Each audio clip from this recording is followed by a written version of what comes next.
Muy bien. Entonces, primeramente, para abordar lo que hemos llevado hasta ahora, tiene que quedar bastante claro todo lo referido a lo que hemos llevado en cuanto a las metodologías de diseño. Hemos hecho más hincapié por ejemplo, en el cálculo de las cargas de viento, que es una de las cargas más críticas y las que más producen problemas estructurales, usualmente en edificaciones livianas, vale decir cubiertas de techo, tinglados, letreros y otros. Entonces es importante calcular con una buena precisión lo que serían nuestras cargas para cualquier tipo de proyecto, ¿no? Entonces vamos a hacer un pequeño resumen para luego entrar ya a lo que más me interesa en materia, ya para ver lo que sería los primeros capítulos de diseño, ¿ya? Entonces vamos a hablar, por ejemplo, de que en nuestra materia cualquier tipo de proyecto, déjenme copiar acá con color negrito, cualquier tipo de proyecto, ya sea en acero, ya sea en madera, hemos dicho de manera general, para poder hacer una buena configuración, concepción de las acciones, cualquier tipo de edificación, permítame aquí escribir cualquier tipo de esquema de una estructura. Por ejemplo, hemos dicho una estructura como la que hemos hecho al final. Teníamos una pequeña cubierta, teníamos la edificación, ¿sí? Aquí pongamos el nivel del terreno, solamente para poder esquematizar. Todo lo que es estructura y todo lo que es no estructura, vale decir aberturas, puertas, ventanas, todo aquello, deberá también dimensionarse en función de ciertos criterios. Hemos dicho primeramente, que el primer criterio para tener en cuenta un análisis estructural, sea cual sea el proyecto, necesitamos lo que serían, por ejemplo, las acciones y cargas. Hemos hablado plenamente con ustedes de lo que serían las cargas permanentes. También le hemos llamado cargas muertas, las cargas de uso, también se llaman cargas vivas, también se llaman cargas variables, le hemos llamado cargas vivas o vivas de techo, y las cargas del medio ambiente. Las cargas del medio ambiente, hemos dicho, usualmente también se les llama accidentales. Y hemos hablado del viento, hemos hablado de la nieve o granizo, G es para granizo, por favor, y de la acción sísmica. Lo que ha quedado pendiente es ver específicamente lo de la acción sísmica, que no es tan crítico, por lo menos en las estructuras livianas. Es más su incidencia en edificaciones con mayor masa, como en edificios, por ejemplo, ¿no? Sin embargo, hay una materia específica. Trataremos de ver en un proyecto que veamos al final de la materia la aplicación práctica de esta acción sísmica. Para eso también hay una norma, ¿ya? Para esto, pues, puntualizamos ahora. Hemos visto algunos reglamentos o códigos que, por ejemplo, decíamos todo lo que son las acciones. Hemos visto, por ejemplo, la norma o el reglamento de la ASCE 7, como también las normas bolivianas 1225-002. En cuanto a las medioambientales, también hemos visto, por lo menos en el caso del viento, también la ASCE 7 y también la NB 1225, pero esta vez la 003, ¿no? Y me anticipo, en caso del sismo, perdón, de la nieve y del granizo, sobre todo el granizo, no existe una normativa nacional, y en el caso del sismo tenemos una guía, que voy a poner con color rojito, una guía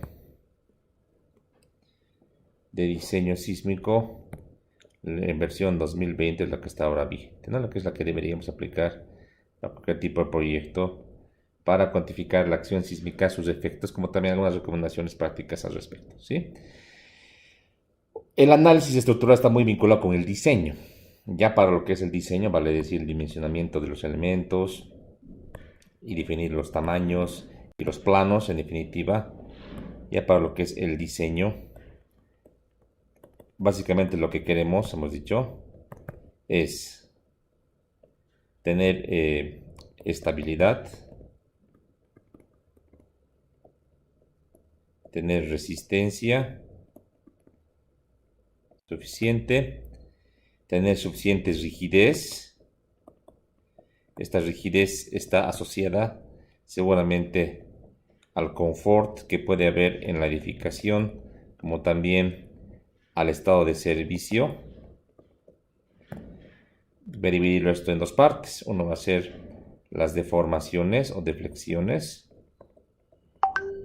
y la otra el tema de las vibraciones, que no en todas las estructuras se calcula o se verifica. ¿Ya?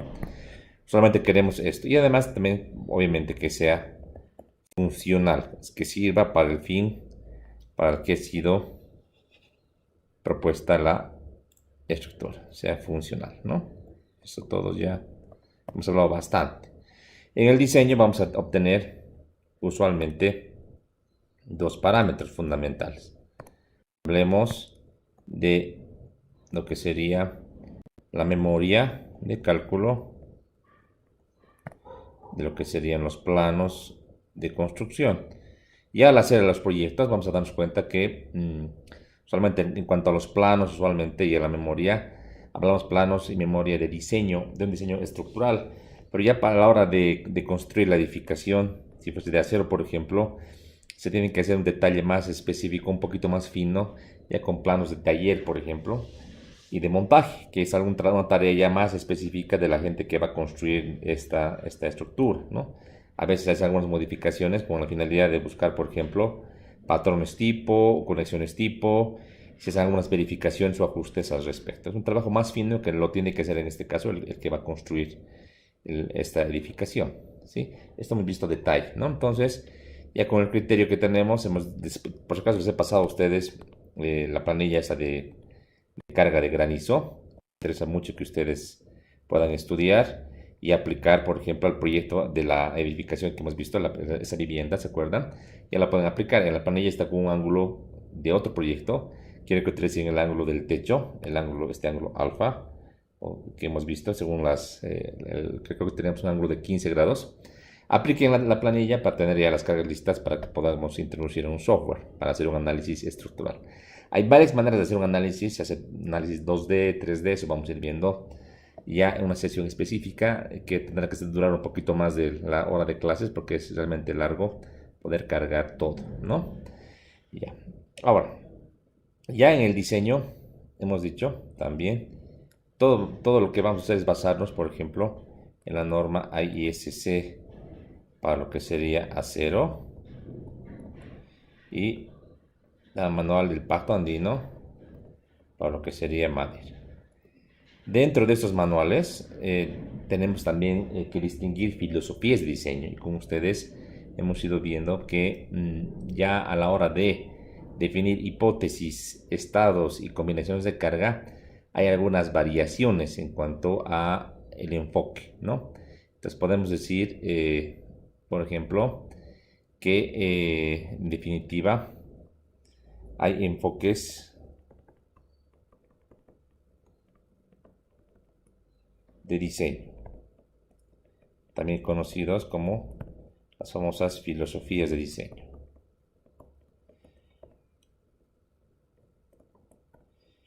Estos enfoques o filosofías hemos abordado en la anterior clase y hemos hablado, por ejemplo, del enfoque LRFD, también conocido diseño por factores de carga y resistencia y en español más conocido como los estados límites.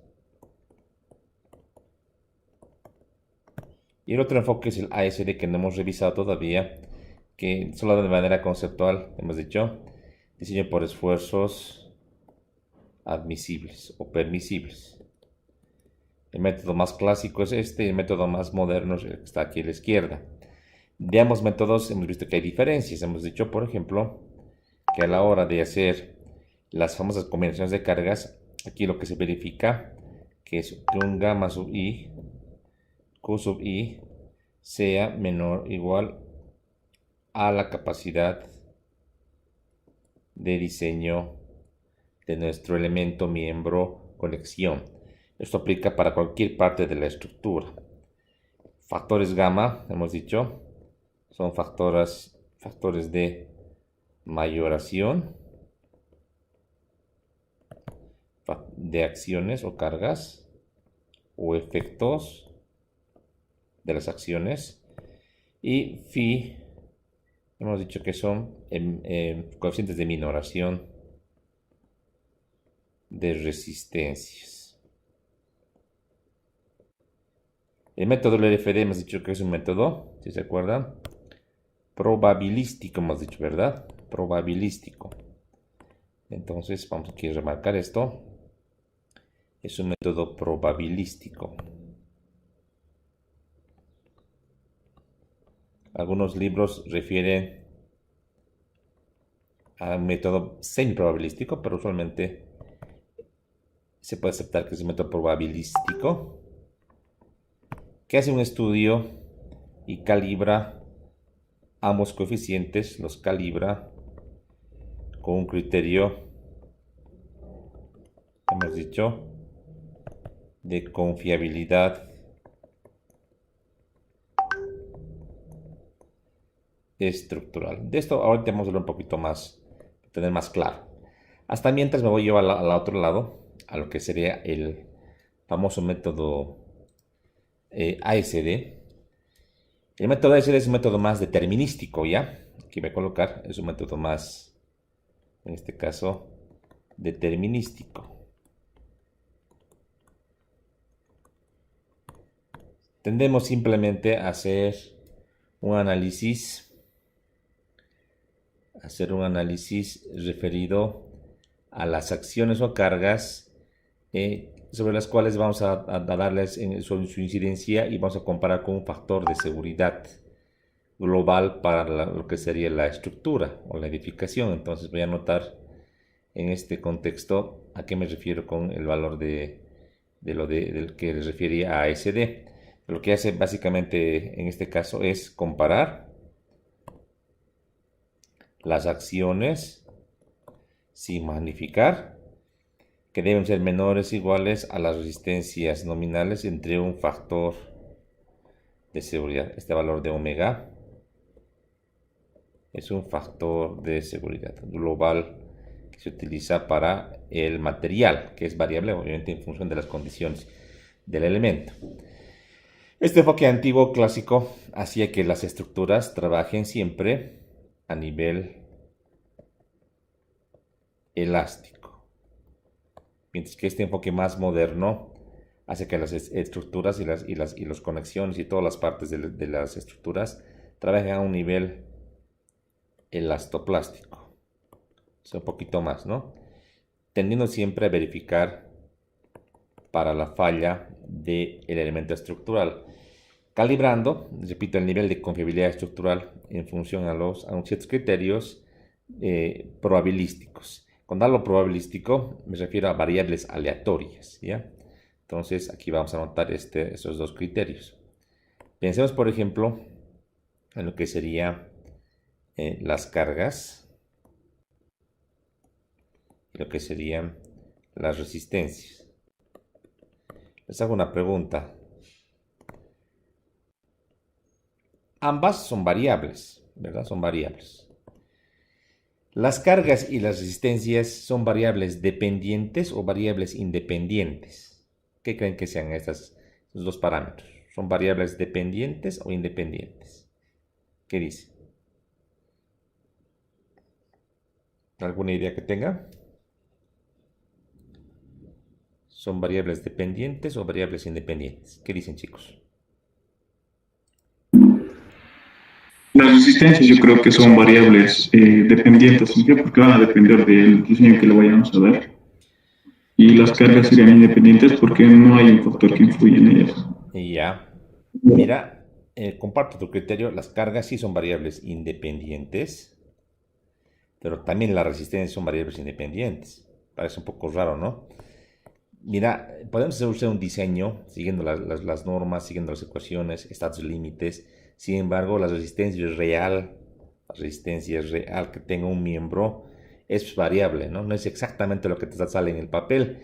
Y por ejemplo, si tú sacas un elemento y lo ensayas, por ejemplo, a tracción, a compresión, a flexión, nunca te va a dar lo mismo, es variable. Por ejemplo, en el ensayo que han hecho ustedes en el laboratorio, para diferentes muestras, no es exactamente lo mismo, hay ciertas variaciones, ¿no? Obviamente por diferencias que puede haber en el ensayo mismo, por el equipo, por el tipo de carga, la velocidad, pero realmente es un tema variable, no es constante y depende de múltiples factores. Y las cargas y las resistencias no están vinculadas, son variables totalmente independientes y son variables ambas aleatorias. Son variables aleatorias. Pues hemos dicho, aquí aplica este principio llamado principio, en este caso de la frecuencia. ¿Se acuerdan? Decíamos, podemos agarrar una sola grafiquita y podemos graficar una campana de Gauss, lo que serían las frecuencias, por ejemplo, aquí que te parecen las resistencias. Es una campana de Gauss porque es una distribución que se conoce como la distribución normal. Esa distribución normal o campana de Gauss aplica justamente a estos fenómenos cuando tenemos variables aleatorias. Justamente aplica porque no podemos predecir, por definición no podemos predecir cuánto va a tener de resistencia o en este caso de acción, ¿no? Lo que sí conocemos que la forma de esta campana podemos reconocer, por ejemplo, el valor medio, como también una cierta distribución o desviación estándar que puede haber en los valores que yo voy a ir leyendo de acuerdo a este análisis que voy a ir realizando. Eso también se conoce, ¿no? Entonces, lo que sí pues se puede entender que esta curva de distribución normal puede ser más ancha o puede ser más delgada si es que los valores van a ser más o menos dispersos. Y el valor medio también es importante para saber realmente cuál es el valor promedio que yo tendré en este caso de resistencia, para saber si estoy en un rango correcto o en un rango muy crítico o muy peligroso. Es un tema netamente estadístico, como se entiende. Ambas, repito, variables aleatorias, ambas variables aleatorias. Entonces, la pregunta ahora es, ¿y cómo hacen para calibrar phi y gamma? Entonces, hay que imaginarse a los investigadores, y así lo dice la norma, para poder definir y con cierta precisión, si quieres, o cierto criterio, lo que se hace en LFD. En LFD es una calibración. Entonces, para calibrar esto, entonces lo que hacen los investigadores es una medición real, pues, ¿no? Entonces, una medición real de los factores de carga y de resistencia. Por ejemplo, voy a hacer un croquis ya. Digamos que ensayamos, ¿qué les parece? Una edificación como la que teníamos, una edificación como la que teníamos de, digamos, dos niveles, como el que estoy aquí haciendo, que son tipo, digamos, en su geometría. Nunca va a ser una edificación una igual que otra, pero vamos haciendo este recorrido, esta revisión en estructuras similares que pueden ser comparables, todo con el afán de ir comparando algunas condiciones. Entonces aquí voy a hacer un esquemita, tratar de hacerlo un poco más chiquito, por favor, un poquito van a aguantar esta parte, un poco lento mi herramienta. A ver ahora, ni modo. Ya, entonces, a ver, ahora sí.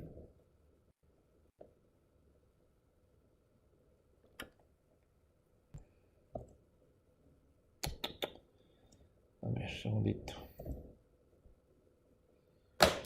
¿Todavía se escucha? Sí, que estamos aquí. Sí, estamos con un problema aquí de mi máquina. Déjeme borrar los anuncios. Aquí está todo borrado. Qué raro que no esté queriendo levantar. Y ahora sí. Ahora sí. Ya. A ver. Otra vez. Borro todo esto porque no me está dejando hacer nada.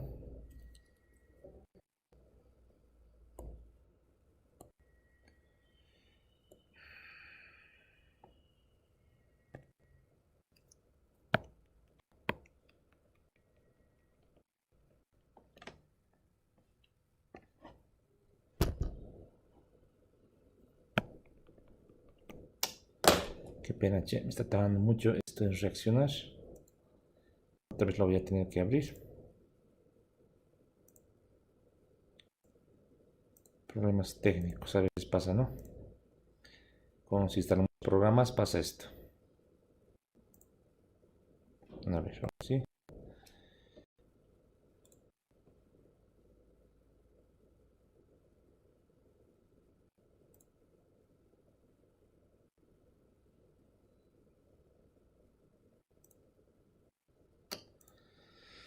A ver.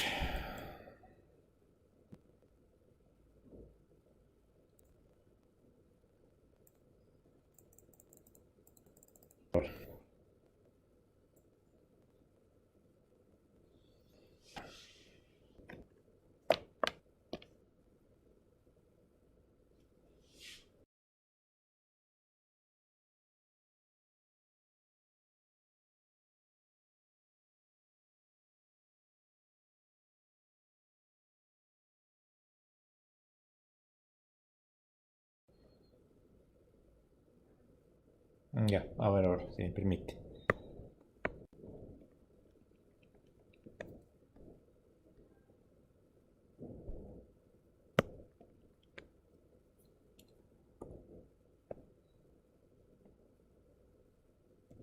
Ya, ahora sí.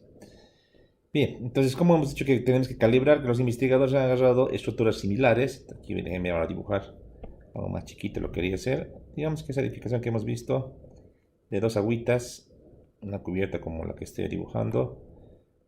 Y ahora podemos leer dos nivelcitos para querer hacer un cálculo un poco más consistente, ¿ya? Esta edificación entonces se ha ido verificando, obviamente edificaciones que sean similares. Y aquí lo que voy a hacer es ir copiando algunos tipos. Supongamos que esta revisión se ha hecho de aquí a unos años. Entonces tenemos las edificaciones tipo y se ha ido planteando de la siguiente manera, ¿ya? Entonces,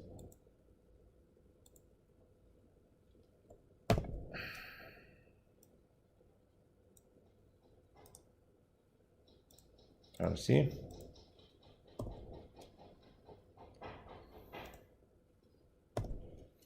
Ya, entonces vamos a ir marcando.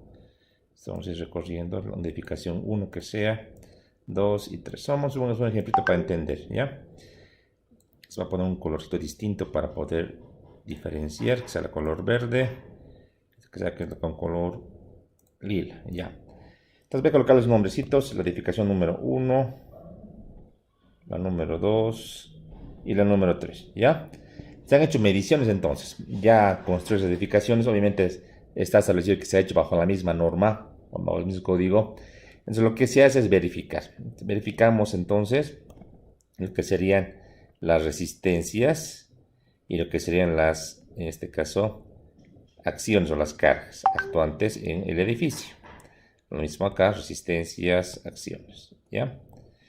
Y los investigadores se han dado cuenta, al hacer esta revisión, que si bien ambas variables son aleatorias, hay una diferencia fundamental en la variabilidad, en el nivel de variabilidad de ambas variables.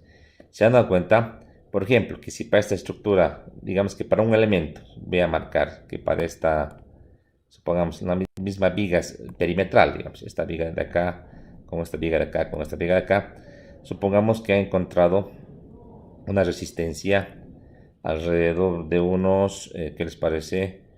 Ya 100 kilolibras por pie, esta unidades inglesas. Aquí en esta viga similar ha encontrado una resistencia de unos 103 kilolibras por pie y aquí una resistencia de 99 kilolibras por pie. Bajo las mismas condiciones de geometría, bajo las mismas condiciones de perfil, la variación es poquita, es casi insignificante, de 99 a 103 la diferencia no es mucho. Pero lo que se han ido encontrando es que la diferencia en cuanto a las cargas o acciones sí es significativa. Entonces, por ejemplo, una carga, aquí por ejemplo, una demanda total de unos 85 kilolibras por pie para ese edificio, aquí se puede transformar fácilmente a unos 95 kilolibras por pie, o que también bajar significativamente a una relación tal vez de 70 kilolibras por pie. Entonces se han dado cuenta de que la mayor variabilidad se da justamente a nivel de las acciones, de las demandas, de las cargas. Y en cuanto a las resistencias, la demanda o la variación es mínima, es poca. Entonces, como conclusión, se puede sacar lo siguiente. Se dice, la variabilidad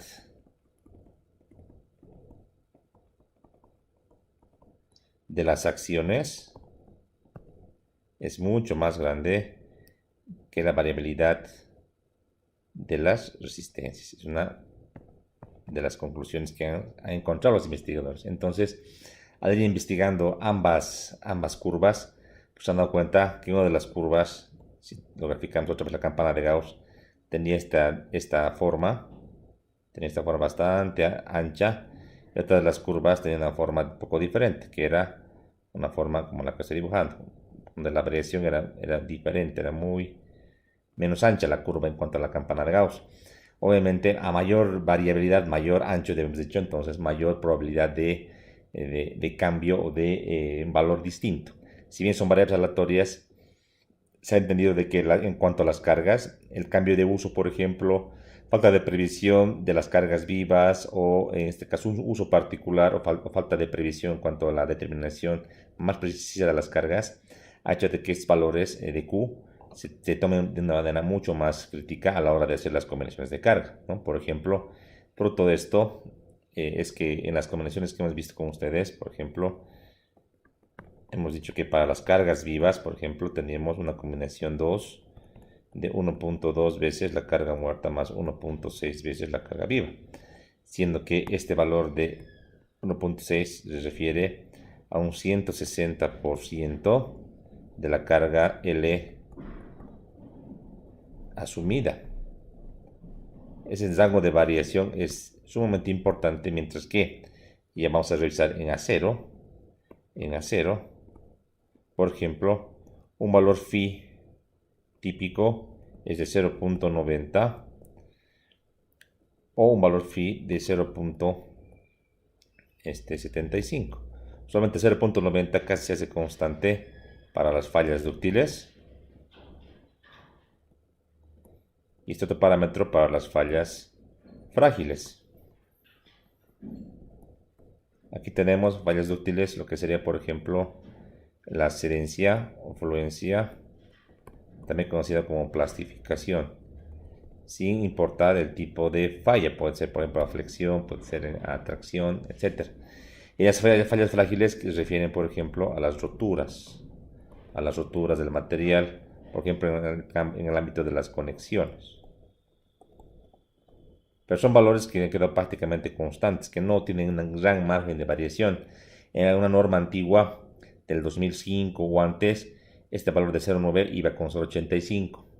Y se ha poco a poco se ha ido ajustando y ha llegado a 0.90. O sea que ha variado apenas un 5% en varios años, mientras que en el tema de las cargas, en el estudio que se ha hecho periódicamente, fíjense cómo este valor tan grande está variando un 160%. O sea que trabaja al 1.6 de la carga prevista o asumida a la hora de diseñar, ¿no? O sea, hay una gran dispersión de valores, ¿no?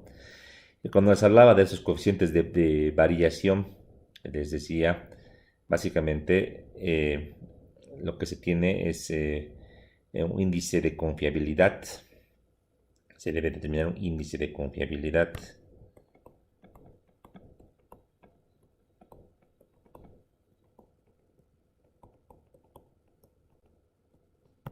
Hemos visto en la literatura, si nos acordamos bien de las diapositivas que les mostraba en la anterior clase, hemos visto que esas gráficas que les mostraba, lo que se podía hacer es una gráfica compuesta, vale decir, en una sola gráfica, teniendo lo que serían las frecuencias y aquí valores de resistencia y carga, teníamos una curva, por ejemplo, la curva esta de resistencias, o de acciones, es esta curva, por ejemplo. Y aquí la curva de las resistencias, que va con color verde. La curva de las resistencias. Una curva un poquito más cerrada debido a la poca variabilidad que existe. De ambas curvas describíamos que tenemos aquí el valor medio de las resistencias. Aquí lo voy a hacer con la letra, de las demás con la letra Q. Y aquí el valor medio de las resistencias. Siempre la curva con verde debe estar siempre por la derecha o ser mayor a la curva con color lila.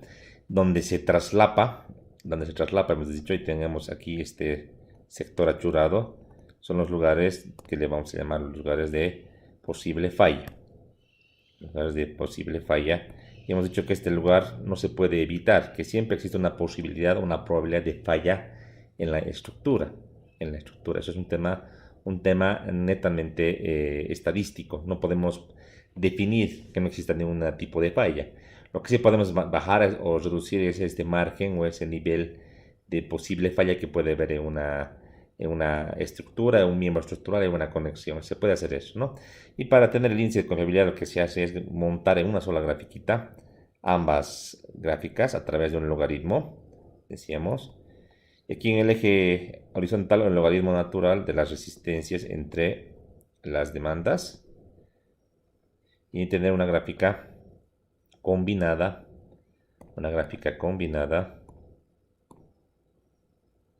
dale con color azul, que tome en cuenta esta parte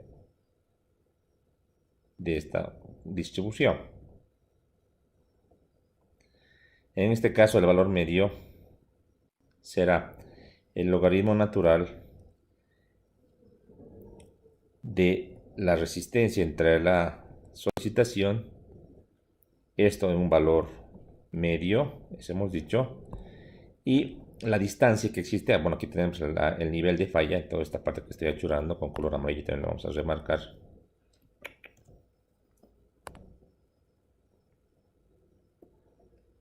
Ahí está, el nivel de falla o fallo.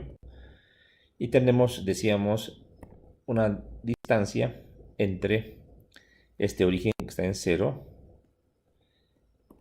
y este valor medio que le vamos a llamar beta multiplicado por sigma multiplicado por el logaritmo natural de la relación R entre demanda. Este coeficiente de confiabilidad debemos de llamar beta, es un coeficiente de confiabilidad que es el que sí podemos dotarle a la estructura. Lo que podemos hacer es eso, manipular y tratar de darle un nivel más alto de confiabilidad en función de ciertos parámetros. Y el valor sigma se refiere a la desviación estándar que tiene nuestro miembro en función a la relación resistencia y demanda. Ese nivel de confiabilidad les cuento que se ha estudiado y tiene pues ciertos parámetros ya definidos, ¿no?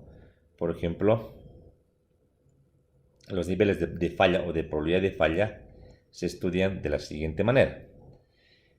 Aquí solamente un ejemplo voy a hacer. Esto les voy a dar una tabla que ya tengo preparada para pasarles. Eso les voy a dar en el Classroom. Una pequeña tabla, un resumen lo voy a hacer aquí a continuación, donde tenemos el valor beta de confiabilidad y la probabilidad de falla. Esta de acá es la probabilidad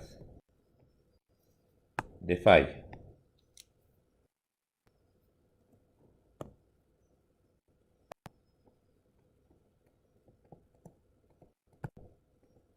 ¿Ya? Entonces, por ejemplo, para un beta que vale 1, la probabilidad de falla es 0.159. Para un valor de 3, la probabilidad es de 0.3. Y para un beta a 4, la probabilidad de falla en valores absolutos, porcentajes, diríamos por la falla de 1.19%. Perdón.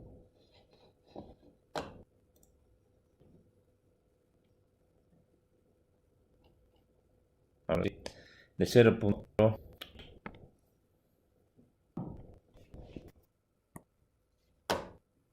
Ahora sí. Ahora sí. 0.0. Elegir un coeficiente beta. Saltar de 1 a 2 unidades hace variar de una manera significativa en lo que sería la probabilidad de falla. Usualmente la probabilidad de falla esperada en función de la confiabilidad podría estar en función, por ejemplo, para los miembros estructurales alrededor de 3. Usualmente para los miembros estructurales tenemos la relación de 3 como probabilidad de falla de 1% aproximadamente, como vimos acá de 1.3%, lo que se espera, ¿no? Está en función, obviamente, del tipo de control de calidad, del tipo de elemento que estemos diseñando. Si la falla es dúctil, si la falla es frágil, ahí va variando el nivel de confiabilidad que se va estudiando en función a términos netamente probabilísticos, ¿sí? Entonces, tengo también otra tablita interesante que ya a nivel de definición de las combinaciones de cargas es interesante que les muestre. Por ejemplo, déjenme anotar. En función de las combinaciones de carga, podemos marcar la siguiente tablita. Buscar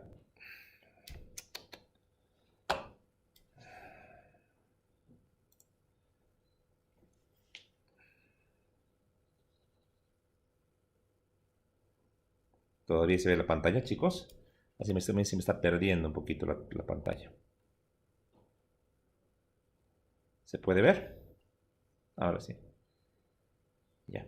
Entonces, decíamos, en función de la combinación de carga, vamos a tratar de definir un coeficiente beta. ¿Qué va a ser un beta? Debemos llamar objetivo al que queremos apuntar, ¿sí? Entonces, voy a marcar acá con color azul en la combinación, por ejemplo, de carga permanente más lo que sería la carga viva. En términos generales, tendría que ser D más L. D más L, como todos conocemos. Obviamente con los coeficientes estimativos que podemos definir, con los coeficientes que vamos a ir calibrando. Coeficiente usualmente de 3. En base a este coeficiente 3 se tiene que buscar, obviamente, Sí, hace unos ratos de que se ve la señal de voz. ¿Se puede ver? Sí, se ve. Ah, sí. ya, les cuento que hay mucho lag. Voy a tratar de cambiar de internet. Deme un segundito ya. Yo he hablado hace rato eso y se está cortando un poquito. Déjenme, voy a tratar de cambiar de conexión de internet. Deme un segundito. Tratar de cambiarle de conexión. Deme un segundito. Ahora sí, vamos a ver si me permite.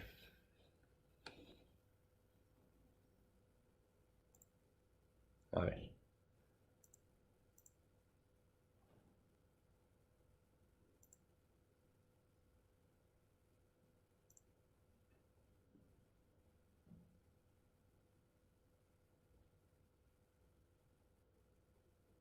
A ver.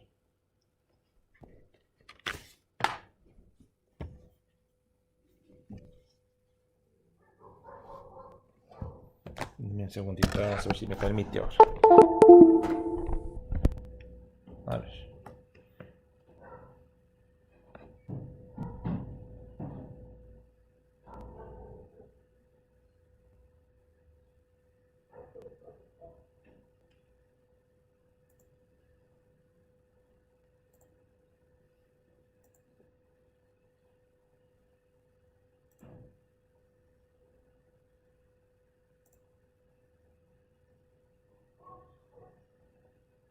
Ya.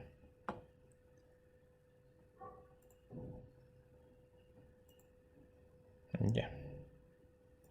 A ver ahora. Creo que está más rápido. Voy a cambiar mi red. Deme un segundito, por favor. Quiero cambiar a otra red más estable.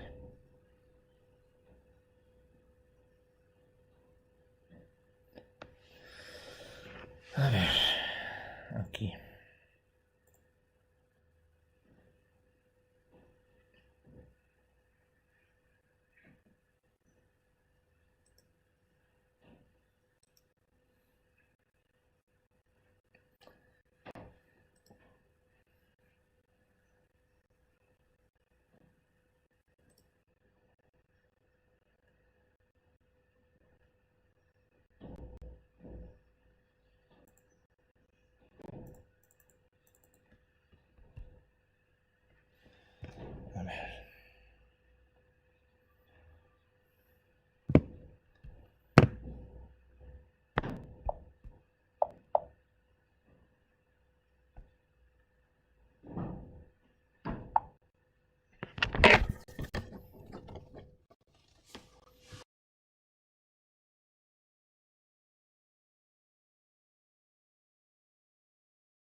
ver ahora.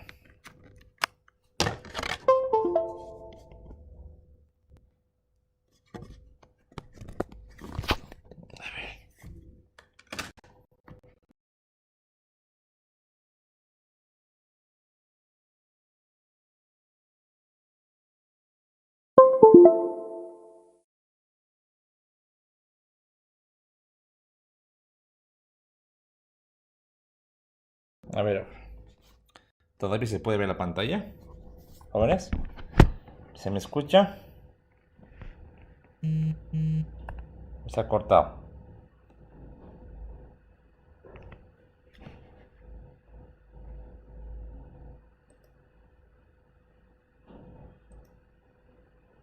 Ahora sí.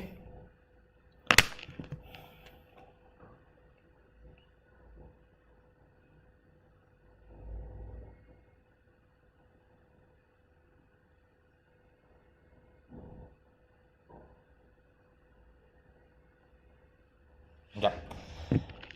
Jóvenes, ahora se escucha, se puede ver mejor la pantalla. Está más rápido. ¿Se puede ver mejor? ¿Se puede ver mejor? ¿Me pueden decir, por favor? Se ha desconectado, creo. A ver.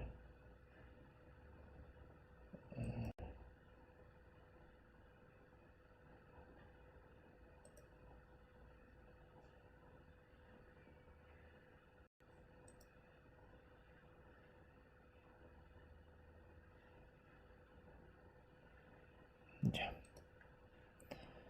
A ver, un segundito.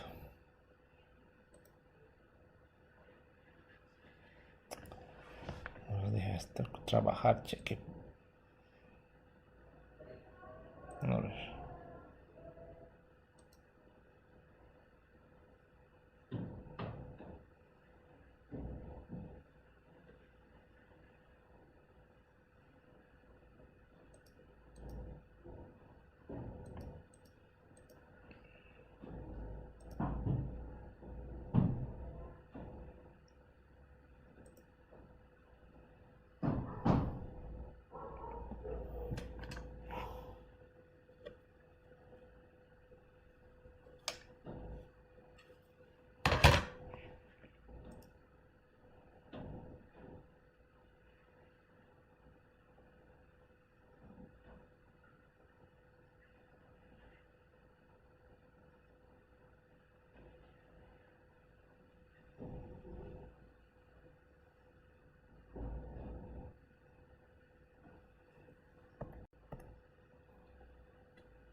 Jóvenes, ¿se escucha? ¿Ahora sí?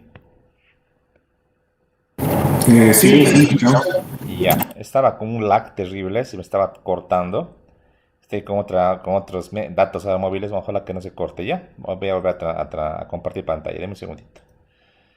Temas logísticos acá en la universidad es tremendamente complicado.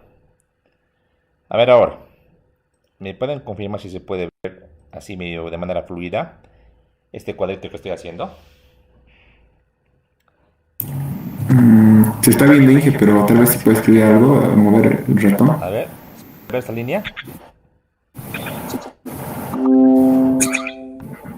No, ahora sí. Yo me acuerdo que está viendo más de manera Generalmente fluida. aparecen las líneas. Sí, no es fluida, es así. Ya, bacán. Ah, qué bacán. Es que se está actualizando este. Deme un segundo, creo que es porque se está actualizando. Está vinculando. Se está sincronizando. Por eso debe ser. Deme un segundo. Creo que se lo voy a poder parar. Y que después se nos conecte. Deme un segundito. A ver. El tema de la sincronización nos está perjudicando. Se está comiendo la señal. Esto es. A ver. Creo que ya.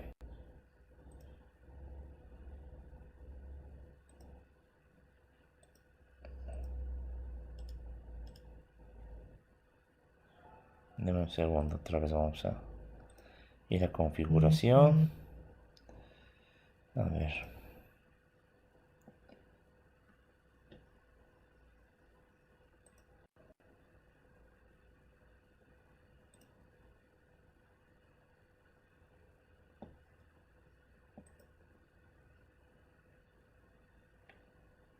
A ver ahora si es que nos deja. A ver ahora.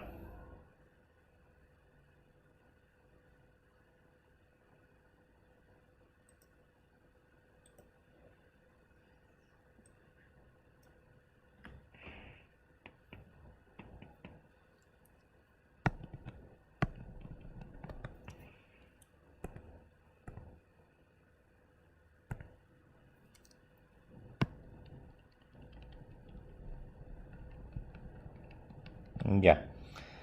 Ahora se ve mejor. Voy a hacer unas líneas para que me puedan ver. Estoy dibujando unas líneas. A ver, ahora sí. Una línea recta, otra línea recta. ¿Se puede ver? Sí, eso fue. Sí, Ya está se mejor, ve ¿no? entender. Sí, es que era por la sincronización automática. Eso me está perjudicando. Ya, entonces, volvemos a recapitular esa parte, última parte que estamos explicando. Decíamos, es coeficiente beta, el coeficiente de confiabilidad estructural, se lo puede configurar, ¿no? A nivel estadística, hemos dicho que un valor de 1 llega a un 15.9% de probabilidad de falla, o sea, un valor no aceptable. Un valor de 3 llega más o menos a un 1.3%, un valor de 4 ya un valor muy chiquito de 0.03%. Mientras beta sea más grande, también obviamente es más antieconómico, ¿no? Para lo que es el diseño. Entonces, para fines prácticos, para miembros estructurales se acostumbra a usar 3. Aquí en este cuadro estoy demostrando. Para carga muerta y carga viva, usualmente D más L que lo conocemos, el valor objetivo es 3 y para el valor de 3 se va calibrando cuánto es alfa, perdón, cuánto es el valor del factor de carga y el factor de minoración de resistencia para llegar a este factor deseable en cuanto al valor que hemos indicado, valor de 3. ¿Ya? Otro ejemplo. Si tenemos ahora a continuación, por ejemplo, lo que sería la carga... ya. Y para lo que sería conexiones, es para miembros, por si acaso, es para miembros. Para conexiones se busca un valor de 4.5. Para conexiones. En las conexiones siempre es más crítico, en este caso, el encontrar factor de carga y resistencia, y es más deseable que sea un valor más grande. ¿Por qué motivo? Porque las uniones son puntos muy críticos en la estructura, donde ya el comportamiento y la teoría clásica estructural no funciona tanto. Hay una serie de particularidades, hay una serie de deficiencias que pueden realizarse al hacer unas soldaduras, por ejemplo, control de calidad, falta de fusión de la conexión, etcétera, y como también en cuanto a los empernados ante la pérdida o reducción de lo que sería el área neta de los elementos, y que conlleva a que por esa importancia y por lo que se ha visto de manera experimental de que las estructuras por lo general fallan a lo que sería de manera estructural ante un sismo, son las conexiones. Entonces, por ese motivo se maneja un valor de 4.5, un valor más crítico, ¿no? Otro ejemplo, para lo que serían cargas permanentes también, cargas muertas, más lo que sería la carga viva, pero esta vez más el viento.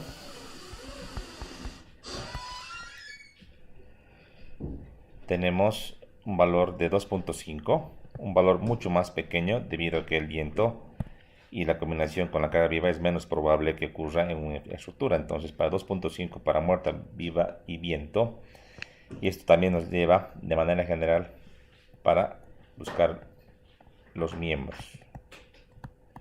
Para conexiones igual aproximadamente tenemos 4.5 a 4 para lo que serían las conexiones también. Ya. Por favor, denme un segundito, me he venido a visitar aquí en la oficina. Denme 2 minutos y continuamos la clase. ¿Se escucha ahora? Sí, lo escuchamos. Perdón, muchas gracias. ¿Ya? Entonces, decíamos, es variable en función del tipo de combinación de carga justamente la relación que existe de este coeficiente beta.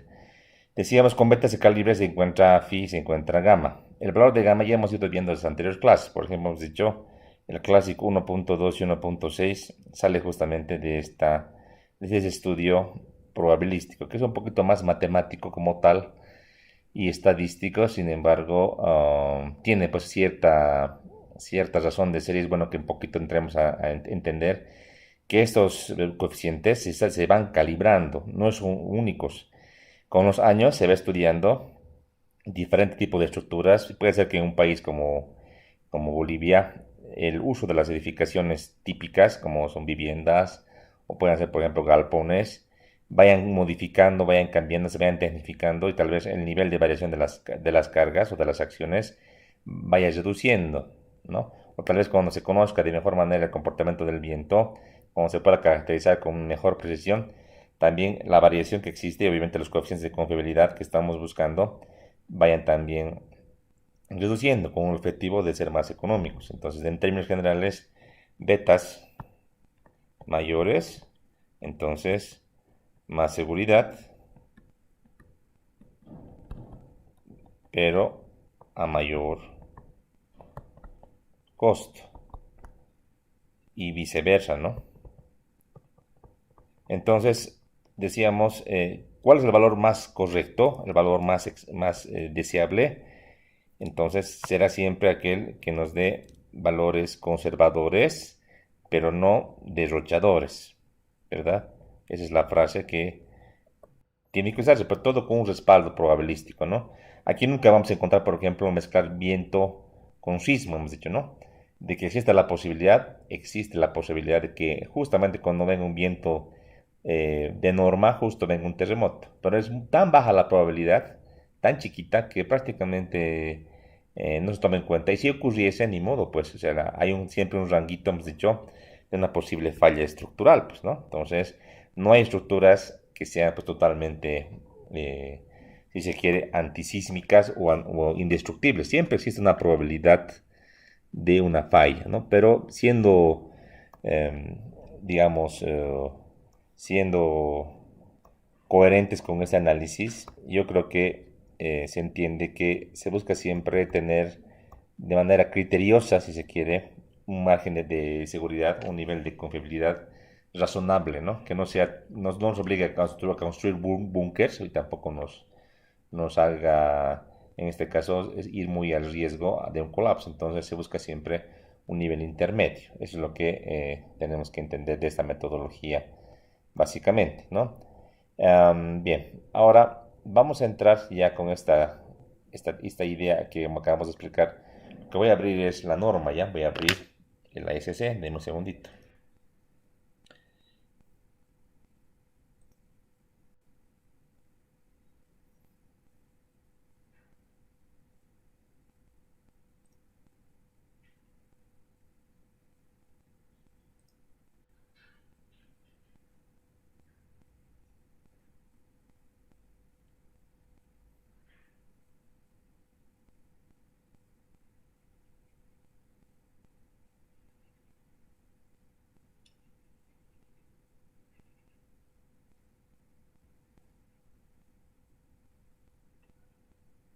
Ya. Y vamos a tratar de buscar para las combinaciones ASD que también están en el ASC, y quiero que ustedes vean y se convenzan pues de todo esto, ¿no? Primeramente, dentro de la especificación también les voy a mostrar que existe.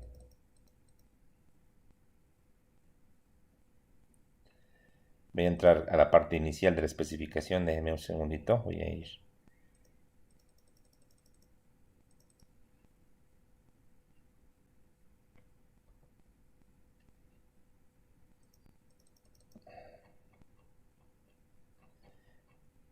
Igual en la parte 2 de la especificación de acero, por ejemplo, existen las combinaciones de carga. Si bien está dado en la SCE, también está disponible en este capítulo. Vamos a comparar que es prácticamente similar, no varía prácticamente mucho. Por tal motivo podemos dar más valía a lo que sería el ASC. Sin embargo, vamos nomás a mostrar. No sé por qué no está queriendo correr esto. Segundito. Vamos a tratar de activar esto, que se está lenteando también, no sé por qué. Últimamente mi máquina está un poquito lenta. Tenemos que poder, che.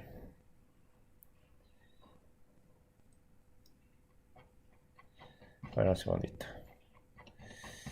Tratemos de acelerar esto. Ahora sí. Ya. Entonces, decíamos del ASC, del ISC, en la parte teórica, en la parte A, nos da un glosario y abreviaturas de todo lo referido a lo que está en la norma. En la parte A, provisiones generales. Y interesante es también ver en la parte B, en el capítulo B o parte B, los requisitos de diseño. Y aquí habla justamente de las cargas y las combinaciones de carga. Entonces, para esto vamos a ampliar un poquito esta hojita. ¿Y qué nos dice?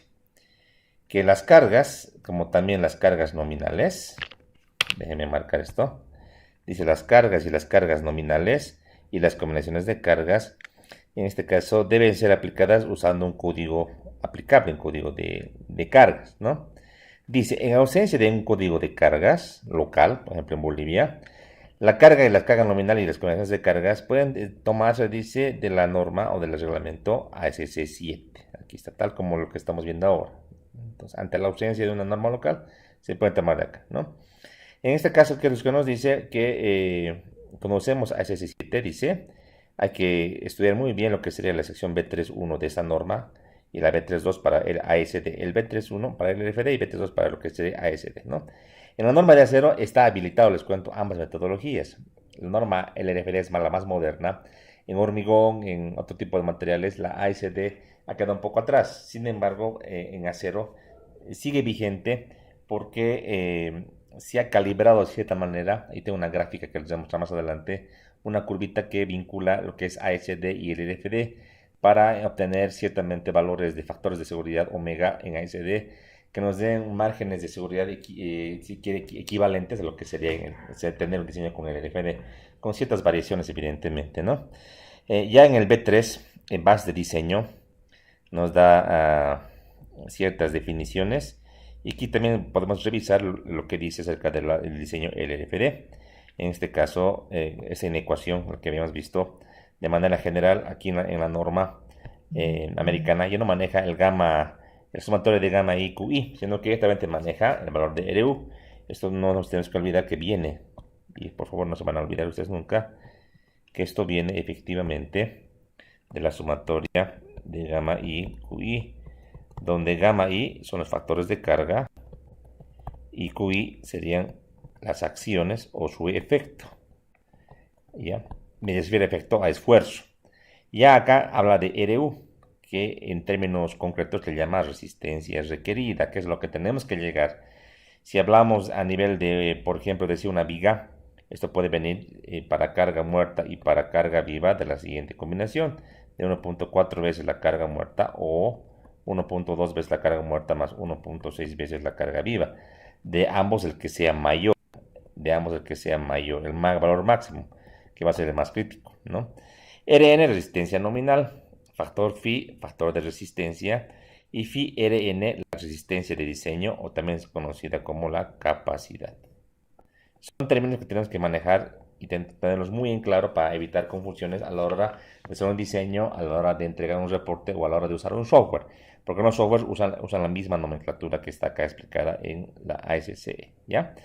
En cuanto a los valores de Rn o las capacidades nominales, se encuentran, dice, en función, dice, a los estados límites. Estos estados límites están dados en el capítulo D al capítulo K. Capítulo D es tracción, capítulo E es compresión, capítulo F es flexión, capítulo G es cortante, capítulo H es flexocompresión, flexotracción, y así para cada estado nos va explicando, para cada tipo de elemento, para cada tipo de estado de esfuerzo, o para cada tipo de conexión.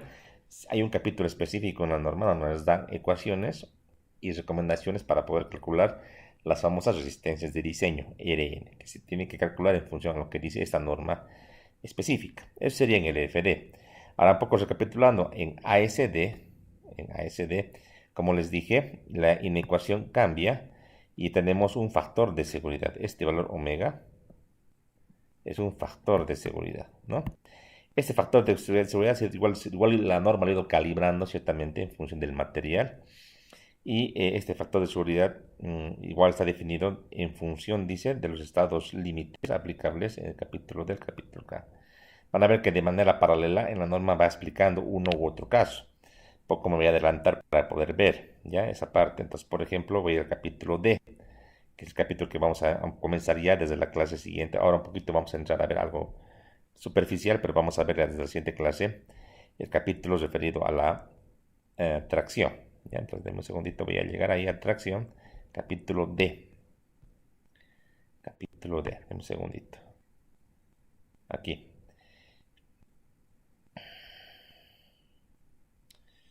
Capítulo D, aquí. Entonces, capítulo C. A ver. Está dejando ir adelante.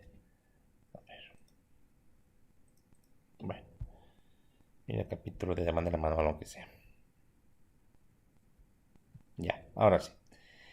Este capítulo D habla de diseño de miembros en tensión.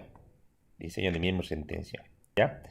Entonces, el estado límite que vamos a verificar es el esfuerzo de tensión. Cualquier tipo de miembro. Como cada capítulo de esta especificación va dividiendo en función a partes relevantes en cuanto al análisis. ¿Ya? Si se pueden fijar acá hay una diferencia en colores. ¿Ya? Lo que está en color negro es lo que está en esta plana y lo que está con color azul son links que te vinculan a otras hojas. Hablando de estados límites, aquí tenemos algunas limitaciones de esbeltez, aquí tenemos resistencia a tracción, aquí tenemos área neta efectiva, aquí tenemos miembros armados o conformados, aquí tenemos barras de ojo y aquí tenemos los famosos pasadores. ¿Ya? Para cada uno de esos capítulos, desde lo que sería D2 en adelante, tenemos las ecuaciones de estados límites. Les voy a mostrar. Por ejemplo, dice resistencia a la tracción. Entonces, en esta resistencia a la tracción se tiene, por ejemplo, un estado límite conocido como fluencia del área gruesa o cedencia del área gruesa. Son ambas traducciones correctas. En este caso nos dan la ecuación. Si se dan cuenta, ahí habla de P. Entonces, para lo que es tracción se maneja la letra P. Pn, resistencia nominal. Para evaluar esta capacidad nos da dos valores. Nos da uno, que es phi sub t. Perdón, vamos a borrar. Cachito, borramos, y está. Nos da phi sub t.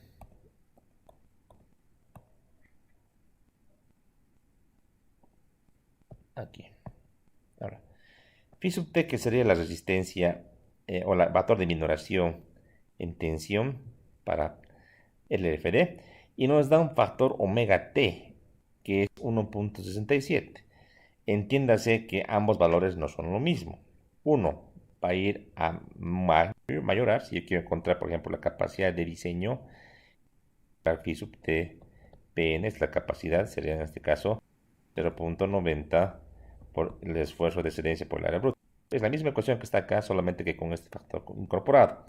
Pero si yo quiero encontrar la capacidad, en este caso, en ASD de mi elemento, yo debería encontrar, en este caso, Fy por el área gruesa, todo esto entre un factor de 1.67. Entonces, ambos enfoques no manejan la misma relación. Un enfoque tiene que ver con el factor de seguridad, otro tiene que ver con un factor de minoración de las resistencias. No es equivalente 0,9 a 1,7, no es para nada equivalente, pero tiene que entenderse que son dos cosas totalmente diferentes. Para este fin tenemos factores de gamma sub i, las cargas de nosotros como de por ejemplo, que con las ultras equivalente de poner una relación en cuanto a esfuerzo, pero no es exactamente la misma relación. Y eso es muy porque hay que trabajos con Un segundito, tratar de ver. Déjeme cerrar esta vez.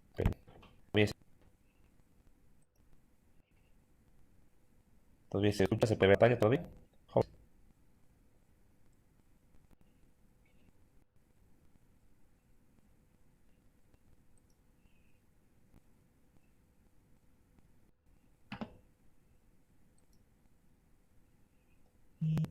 ¿Todavía se escucha?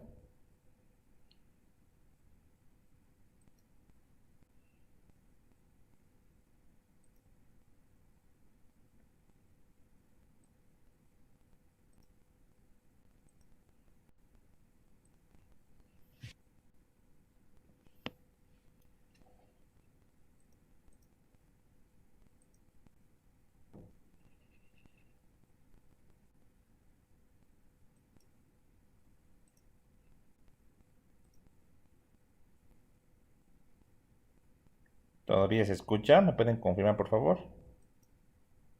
¿Todavía se escucha?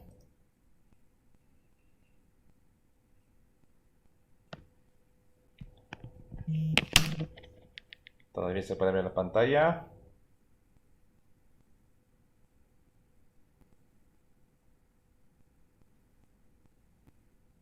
Sí, todavía se escucha. Vaya. Estaba preocupado.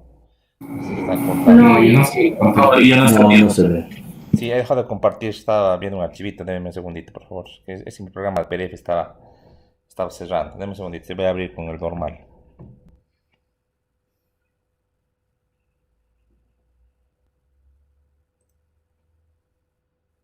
Sí, todavía se escucha.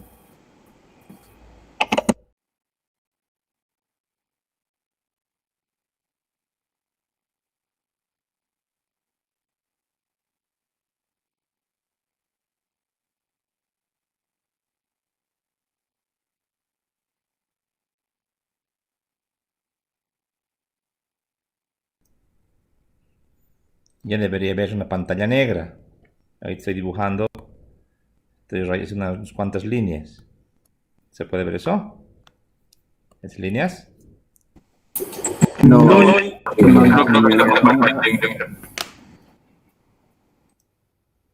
Estoy compartiendo. Ahora sí. Ahora sí. Ya. ¿Qué más? Se está cortando. Para abrir ese archivo PDF para mostrar la norma, poco se me ha cortado. Ya, no importa. Lo que yo voy a hacer ahora es abordar por lo menos la parte inicial de lo que sería tracción. Si se me escucha. ¿Ya? Todo ese bagaje que han visto de cargas, combinaciones de cargas, tiene aplicaciones prácticas que se hacen en ejercicios. Eso vamos a ver también con el auxiliar. Ahorita lo que me interesa ya es abordar lo que tenemos que avanzar en cuanto al nivel de diseño propiamente dicho. El estado tensional más sencillo y el primero que vamos a ver es el estado tensional referido al nombre, al título de tracción. Voy a poner un título bastante simple. Tracción simple o tensión también se le llama ya. Tracción, sinónimo también de tensión. En algunos cursos o libros van a ver que tensión es una palabra genérica que quiere decir esfuerzo, pero en este caso lo voy a utilizar a nivel de explicación de esfuerzos, en este caso referidos a la tracción. Como ustedes bien conocen, la tracción simple se refiere a un estado tensional al cual un objeto, un elemento, un miembro, en este caso, que vamos a comenzar con el acero, tiende a alargarse. Es justamente el ensayo que ustedes han visto el anterior día en el laboratorio. Entonces tenemos fuerzas que tienen a jalar este elemento, este miembro, y el elemento va a tender a estirarse, va a tender a ganar cierta longitud, pero también va a tender a ciertamente angostar su sección transversal. Entonces tendremos que acá un valor, un incremento delta L que tendrá este elemento. Esta fuerza P es una fuerza perpendicular a la sección transversal. Si aquí hacemos un cortecito, corte AA, como aquí lo estoy haciendo, podremos dibujar la sección transversal. Por ejemplo, si hablamos de una sección rectangular como la que estoy aquí achurando, donde tengo las dimensiones, por ejemplo, que aquí le voy a poner la dimensión T y aquí la dimensión W. Sé que usted se ha acostumbrado a decir base por altura, pero cuando hablamos de acero en secciones rectangulares hablamos de usualmente planchas o hablamos de placas, que de aquí en adelante voy a nombrar con la letra o el término PL como lo estoy haciendo. Es una placa, tiene por característica un ancho y un espesor.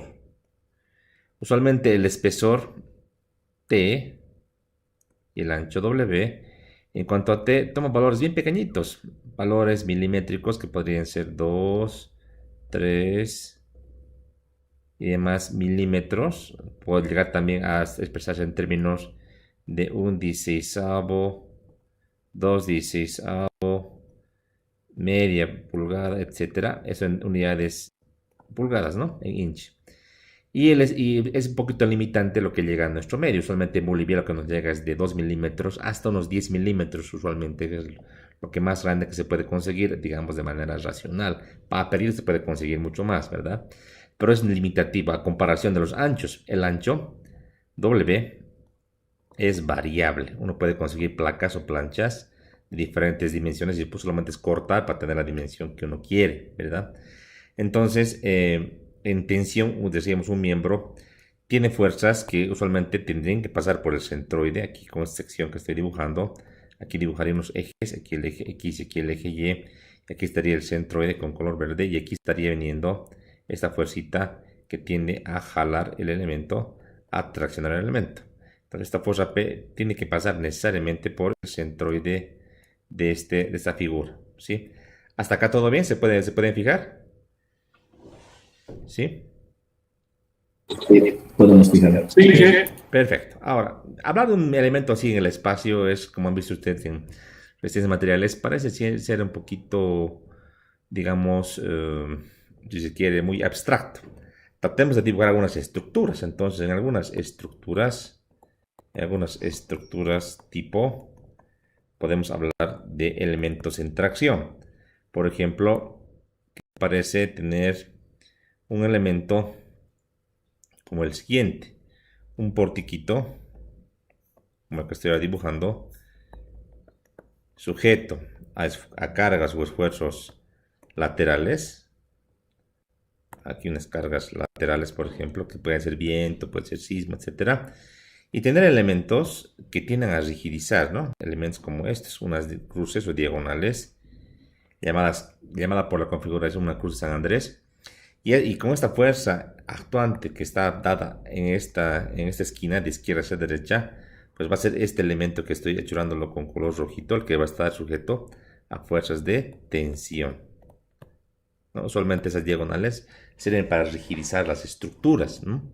Entonces tiene que estar presentes y usualmente si queremos limitar las deformaciones laterales, es buena práctica tener este tipo de tensores o elementos en tensión. También existen elementos como unas cerchas de techo que las podemos abstraer de la siguiente manera. Podemos tener en un techo la siguiente configuración. Entonces tener una armadura como la que muestro aquí y con una configuración de celosía así tipo como la que estoy haciendo ahorita y donde tengamos por ejemplo una carga que produzca una carga vertical hacia abajo, una carga con otro colorcito para mostrar una carga, podría ser digamos Q, y esta estructura debe estar simplemente soportada como solamente están los techos, las cubiertas. Y ante ese escenario de cargas, por ejemplo, tener elementos como los que estoy aquí dibujando, es el elemento de la derecha o este de la izquierda, miembros que están sujetos a fuerzas de tensión. De esto hemos hablado, creo que ya una clase atrás hemos dicho qué configuración de cercha o de armadura será la más conveniente desde un punto de vista práctico. Y será aquella en la cual los elementos diagonales, en lo posible, que son los más largos, no estén sujetos a compresión por el fenómeno del pandeo. Entonces, Si ambos están en tensión, seguramente este elemento del medio, que lo voy a marcar con otro colorcito, tal vez con color blanco, está en compresión, ¿verdad? Para que tenga equilibrio. Entonces tenemos tensores o elementos que ayudan pórticos, tenemos elementos de cerchas o diagonales también, como en este caso. Tal vez un elemento un poco raro, parezca un poco raro. ¿Qué les parece tener como un elemento ariostrado, si quieres? Tener, digamos, un perfil, como el que ahora va a dibujar, un perfil en forma de I, un perfil W en un edificio, una viga, y que tengas en la sección transversal de esta manera, obviamente, perfil en forma de I o doble T, como decíamos en la teoría, y tener adosado, ¿qué les parece? Unos elementitos tensor de esta manera, que tengan que sujetar, por ejemplo, unas tuberías, ¿no? Y por ejemplo, unas tuberías para llevar agua, otro tipo de gases que podrían ser, que van a lo largo de la estructura y que obviamente requerir elementos o miembros que estén en tensión debido al peso de las tuberías, ¿no? Estén elementos o miembros en tensión, por ejemplo. Otro tipo de elementos, aquí tengo una viga, bajo la viga adosar este tipo de elementos, esos tensores, ¿no? Y así como hay un montón de elementos. Otro que se me ocurre, por ejemplo, ¿qué les parece tener una estructurita como la que voy a dibujar ahora? Tener que hacer, ¿qué les parece? Una columna bastante alta para soportar todo un piso, toda una plataforma que le voy a achurar. Y tener acá unos elementos que van a saltar, van a salir y se van a unir hacia las esquinas de los elementos para darle estabilidad. Aquí tenemos entonces elementos que están en tensión, son tensores, ¿no? Entonces hay en diferentes tipos de estructuras, ya sean en cubiertas, ya sean en pórticos, ya sean en elementos secundarios de unas vigas o tal vez en este tipo de elementos tipo torre, elementos que están en tensión, que tienen que ser diseñados para tal efecto.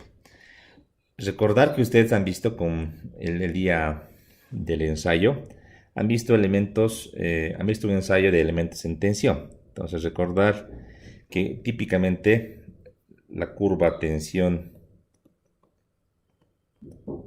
de formación tiene la siguiente característica. Adelante, por favor. Tiene la siguiente característica. Sí, Marita, perdón, Marita, sí. Gracias. Entrado, así, mecánico hecho que salga. Claro. Gracias, Marita. Siempre parece que de la gabinete creen que No, pues. pueden estar hasta las 8 de la noche. No, pues. Entonces esta curva, si se acuerdan ustedes chicos, han ido viendo en el ensayo. Yo aquí se los voy a poner de manera resumida. Teóricamente ustedes han visto en resistencia de materiales seguramente esta curva. Una curva que tiene esta forma, que tiene una forma bien perfecta, ¿no? Una forma totalmente lineal. Así la han estudiado. Una parte recta, una parte de deformación hasta la falla. Esta curva es la curva teórica, que no es para todos los tipos de acero. Idealmente en la parte práctica, a notar que la curva que se saca en el ensayo y de la cual les voy a dar la tareita con los valores que han encontrado el ensayo, obviamente depende del tipo de acero, puede ser esta, ¿no? Puede ser una curva, evidentemente en la parte lineal recta y un poquito un tramo que se va inclinando la pendiente, llega a ceder, pero aquí hay como en este caso, una deformación un poquito que va en zigzag, que va subiendo y bajando, pero casi en un nivel constante, un pequeño endurecimiento del material hasta cierto nivel de rotura. Entonces esta curva y su amplitud en cuanto a los valores decíamos, valores principales de un esfuerzo último, de un esfuerzo de fluencia, que nos sirven para los cálculos, también están referidos, decíamos, a una deformación unitaria en cedencia o plastificación, un esfuerzo máximo, un esfuerzo de deformación para el esfuerzo máximo. El punto de rotura no nos interesa mucho, aunque también es el valor de deformación nos interesa para saber hasta qué punto el material puede llegar a deformarse antes de romperse. Para fines de cálculo nos sirven esos dos parámetros fundamentales, ¿no? No todos los aceros tienen este comportamiento. Hay aceros también, hemos dicho, que si son un poquito más resistentes, usualmente tienen este comportamiento. No son tan dúctiles, entonces aquí tal vez incluso tenga un tramo lineal y venga de esta manera, ¿no ve? Y no podamos identificar claramente cuál es el punto de fluencia. El punto de esfuerzo máximo sí se lo puede determinar, que estaría por acá. Punto de esfuerzo máximo, ¿no? FU. Y el punto de cedencia, decíamos, de la parte lineal, una zona paralela y más o menos por acá, a un valor de 0.2%. Se traza y se lee de ahí lo que sería el esfuerzo máximo. Es un método convencional que se plantea para encontrar este esfuerzo de fluencia, ¿no? Eso en tema de aceros, ¿no? Aceros dúctiles, acero no dúctil y un acero dúctil. El nivel de concentración de carbono tiene influencia en la resistencia, como también en la ductilidad del acero. Por lo que preferimos siempre aceros dúctiles. Un ejemplo del acero dúctil es un acero A36, como el que ustedes han ensayado el día que han ido al laboratorio, ¿verdad? Bien, ahora, lo que tenemos que entender de manera así concisa y concreta, que para el tema de cedencia, ¿ya? Para el tema de cedencia, que también le podemos llamar fluencia en algún texto que van a leer, lo que se busca es que el material no llegue, o en este caso llegue a un límite definido por el esfuerzo Fy. Entonces, como yo sé, de acuerdo a la teoría estructural, que la carga que está perpendicular a un área, entonces puedo decir que el esfuerzo es igual a la carga entre el área. De esta ecuación puedo despejar y puedo decir lo siguiente. Como el esfuerzo es igual a carga entre área, entonces despejando, ese esfuerzo lo voy a limitar al esfuerzo de cedencia o fluencia. Voy a igualar a la carga actuante entre el área y de aquí voy a despejar entonces una ecuación que dice la capacidad nominal es igual al esfuerzo de cedencia por el área del elemento y se le aumenta un valor sub g que se refiere al área gruesa o el área total de una sección transversal. En el caso de una placa se refiere a que esta área gruesa no es más que el ancho por el espesor, ¿no? Esto porque una sección rectangular, como veíamos ahí arriba, ¿verdad? Eso es. Ahora, este tipo de falla es dúctil, porque si se dan cuenta, aquí el material todavía tiene un gran margen de poder deformarse. La falla no es súbita, simplemente ante la cedencia, físicamente hablando, como han visto ustedes en el ensayo, lo que pasa es que el material que tenía este tamaño inicialmente tiende a alargarse, decíamos, y un poquito angostarse en la parte del medio. De esta manera, poquito. Entonces, este alargamiento no es peligroso en términos de que no hay una rotura, un colapso, sino que hay una deformación notoria y que también le va a hacer saber a los usuarios de la edificación que algo está pasando con ese elemento en tracción. Al no ser una falla catastrófica, una falla dúctil, es que el nivel de confiabilidad que hablábamos, el coeficiente beta, acepta llegar a un valor de 3.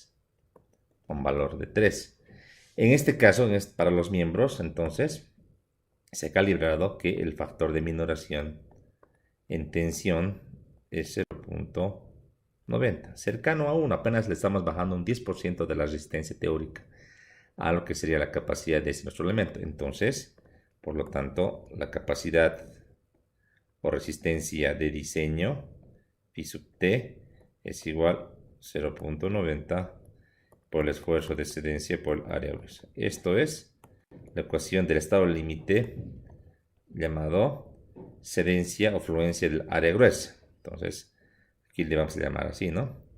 Cedencia del área gruesa. Primer tipo de falla. Y yo lo voy a colocar, si quieres también le ponen algunos bruta, área bruta gruesa. Y lo puedo ver de la siguiente manera, voy a llamar así, ¿ya? CAB, para hablar de aquí en adelante, excelencia del área bruta o área gruesa, para no escribir tan largo, sino tenerlo definido de esa manera. Un tipo de falla, ¿no? Un tipo de falla en cualquier miembro en tensión. Se da usualmente en el tramo del elemento, no se dan las conexiones. Con las conexiones hay una cosa más importante que tenemos que ir viendo. Otro tipo de falla que ustedes también lo conocen de la resistencia de materiales es la ruptura. Un tipo de falla es la ruptura.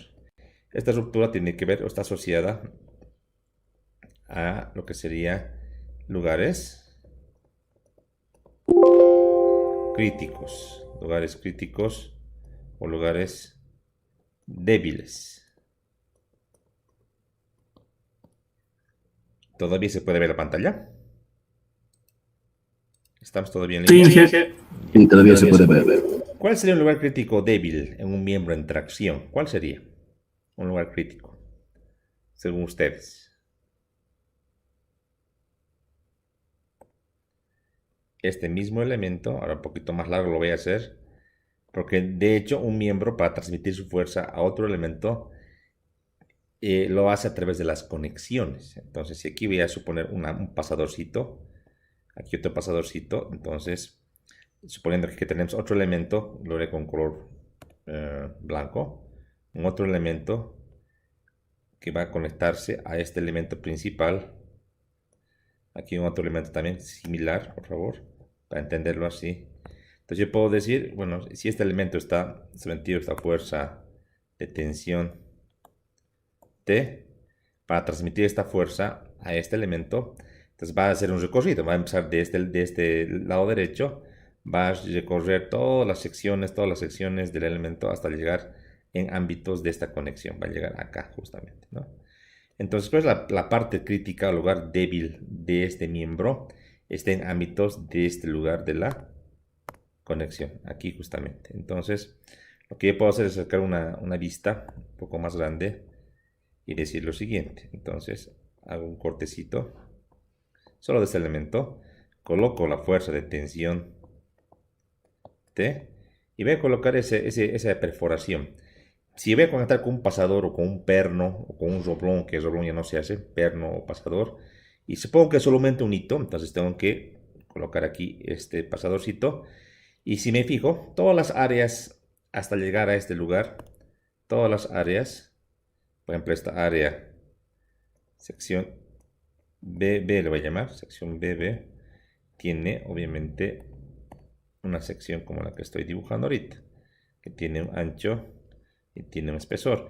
Pero cuando yo dibujo una sección justamente en la parte del diámetro del hueco dejado por ese perno pasador, sección CC le voy a llamar, entonces podré dibujar una sección que tiene igualmente el mismo ancho, el mismo espesor que este anterior, pero tiene ya pasando la parte central toda esta perforación, ¿no?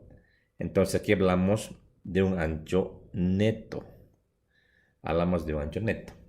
El ancho neto toma en cuenta el ancho total menos ese ancho que le hemos descontado al perforar este hueco para poder colocar ese pasador. Convengamos de que para poder colocar un perno o un pasador hay que hacer una perforación, ¿verdad? Entonces le descontamos. Entonces la fuerza de tensión tiene que ser sujeta o tiene que estar absorbida por cualquier área que tengamos. Por ejemplo, esta área decíamos de la sección B, pero también por un área que pase justo por este eje, ¿no? Por este eje. Entonces ahí hablamos, para este caso particular, que la sección débil es el área neta. Área neta, entonces es la sección, el sector más debilitado o más débil de un miembro, ¿no? En este caso, matemáticamente, ¿cómo lo puedo calcular? Esta área neta. Podemos decir que esta área neta, así AN le voy a llamar, será el área bruta, área gruesa, así, descontándole el área de los agujeros o huecos que tenga. Haciendo cálculos, área gruesa sería el ancho por el espesor, ¿verdad? Menos el área de los huecos. Solo tengo un hueco multiplicado por el diámetro del agujero, ¿sí? Multiplicado por el espesor del elemento. Este diámetro del agujero es el diámetro del perno más un valor que se conoce como holgura, más una holgura que usualmente se conoce como una holgura estándar de un 16avo de pulgada. Esto es un valor estándar. Ustedes en resistencias materiales seguramente que han usado un valor de ¿cuánto? De aproximadamente 2 milímetros, ¿no? Un 16 de pulgada más o menos está en el orden de 1.8, algo así milímetros, ¿no? Es una holgura. Ya, entonces es la manera de calcular, por favor, para que se van a anotar D sub B, diámetro del perno o pasador si quieres. D sub H es el diámetro del hueco, ¿sí? Del hueco. El estándar es el diámetro del perno más 2 milímetros. Pero ahora viene el tema en este análisis de que al hacer este hueco se puede dañar. Si hacemos una vista un poquito más cercana de toda esa figura, entonces yo me voy a dar cuenta que en el ámbito justo cercano, si quieres un poco más grande, ahí sí, un cortecito, lo hagámoslo así, justo en el ámbito del hueco. Si me acerco con un microscopio, me voy a dar cuenta que todo este borde realmente no queda tan bueno y una parte que se ha ido mermando o se ha ido arrugando en cuanto a este es un espesor dado. Esa sección o ese anchito, como veis, arrugado, un esporcito adicional en la sección afectada. Se conoce por el punzonado. Actualmente, esta tecnología del punzonado a nivel mundial ha reemplazado con técnicas modernas, pero en Bolivia todavía hay máquinas que hacen el punzonado. Y al punzonar un espesor de una plancha se afecta, como les digo. Lo óptimo sería hacer un corte más moderno, por ejemplo, hay el famoso oxicorte, otro tipo de máquinas que hacen un corte, una perforación perfecta que evite ese daño, ¿no? Pero es una tecnología mucho más costosa y usualmente para espesores de planchas delgadas todavía se sigue utilizando la técnica del punzonado que afecta, ¿no? Entonces vos como calculista no puedes vos prever cómo van a hacer en la obra o en el proyecto, a no ser que tú especifiques en la memoria de cálculo que sí o sí se haga un corte sin afectar, sin hacer el punzonado correspondiente, sino que se perfore con una tecnología más moderna. Pero para evitar problemas, mejor vámonos a tomar una margen de seguridad y decir la sección punzonada, entonces vamos a darle, y se ha estudiado de que aproximadamente esa parte dañada es un 16avo de pulgada, aproximadamente, en términos promedio. Entonces, realmente el diámetro de cálculo debería ser el diámetro del más un 16avo de el agujero estándar más un 16avo de esta parte de la sección punzonada. Entonces, en definitiva, el diámetro del agujero de cálculo será el diámetro del perno más un octavo de pulgada. Esto para todos los cálculos que ustedes realicen. Ya, hemos entrado en detalle, hemos visto cómo se calcula la área neta, ya tenemos entendido. Entonces, vamos a la ecuación. Entonces, de la ecuación que conocemos, de esfuerzo igual carga entre área, aquí despejamos y decimos, ahora entonces voy a llevar a la rotura esta parte, esta área neta, y lo que voy a hacer es llegar a un esfuerzo máximo del material. Voy a igualar a la capacidad nominal, en este caso entre el área neta. Despejando, la capacidad nominal será el esfuerzo máximo por el área neta. Ahí está la ecuación de la capacidad nominal para rotura de la área neta. Para estos casos, se ha encontrado experimentalmente haciendo estudios un factor de confiabilidad, como es más crítico, falla, un factor de confiabilidad de 4.5, punto de tensión igual a 0.2, para este tipo de estado límite. Entonces, en definitiva, la capacidad de diseño o la resistencia de diseño en tensión para el estado límite sobre el área neta es 0.75 por el esfuerzo por área neta. Directamente, este es lo que hay que utilizar. Entonces, se llama sinónimo ruptura o rotura del área neta. Perdón, se me ha minimizado, se me ha cerrado. Qué bacana. Han podido ver hasta acá, ¿verdad? ¿Sí? Está reiniciando, dame un segundito.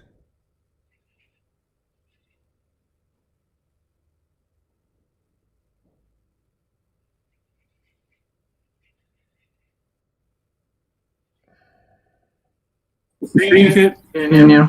Ya, deme un segundito, está abriendo otra vez mi hojita. No sé por qué se me ha apagado. Ahora sí. Ya. Entonces, sinónimo ruptura del área, decíamos, neta. Yo lo que voy a hacer para abreviar, como hice en el caso anterior, que veíamos de la fluencia o cedencia, para no entrar tanto en detalle, sea vera, entonces aquí voy a igual abreviar, le voy a decir ruptura del área net, le voy a llamar, ¿ya? Así es. Entonces lo que yo quiero que ustedes vayan esta parte estudiando de la que les he facilitado, ¿ya? Ahora solamente para que nos vayamos, les voy a hacer una pregunta.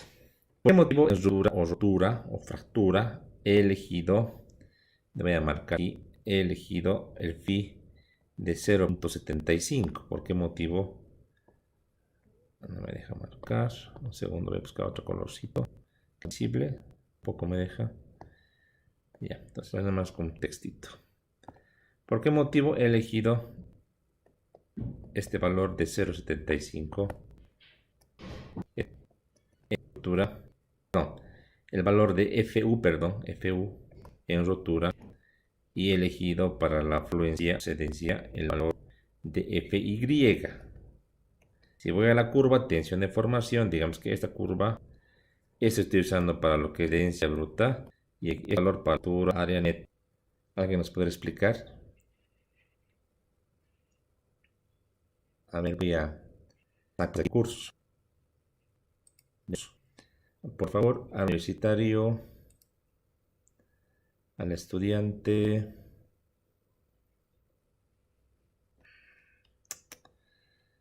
Está limpiando en los nombres, che.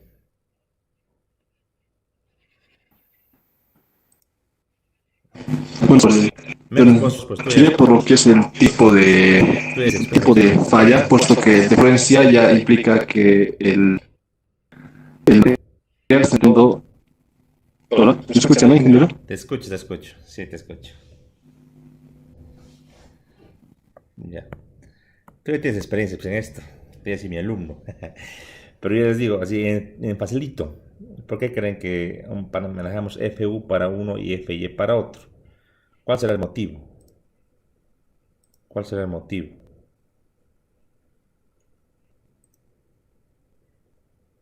¿Cuál será el motivo? ¿Alguien más que nos quiera ayudar? Franco, Lucía, Franco, ¿estará en sala? Franco, Lucía. ¿Se está en sala Franco, Lucía? ¿No está? Entonces, Aguilar, Gary. Aguilar, Gary. Buenas tardes. Lucía, ¿por qué motivo estamos usando en este cálculo FU para... Buenas tardes, sí, estoy presente. Buenas tardes. La pregunta que te hacía, ¿por qué FU para ruptura y FY para cedencia? ¿Cuál será el motivo? ¿Cuál crees que sea?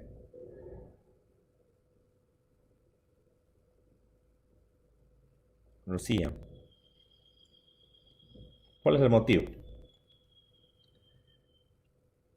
¿Por qué será? Disculpe, creo que está con un poco de lag. ¿Estoy con qué, perdón?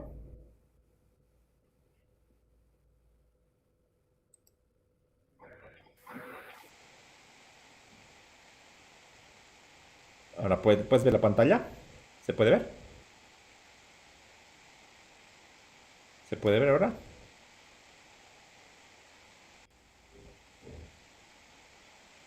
Ya. Bueno, yo les voy a decir por el por qué, ya van a escuchar. ¿Por qué será? Y para entender esta parte, por ejemplo, ¿qué les parece? Podemos analizar la primera es por interesante. ¿Ya? Este miembro, lo voy a dar, este miembro, ¿ya? Digamos que unos 5 metros. Voy a que sea no otra vez y les voy a explicar rapidito para poder acabar la clase. Que se me esté cortando así de esta manera. Pero es un tema que es ajeno a lo que yo quería explicarles. A ver, un segundo otra vez. Vamos a hacer el intento para restablecer la conexión.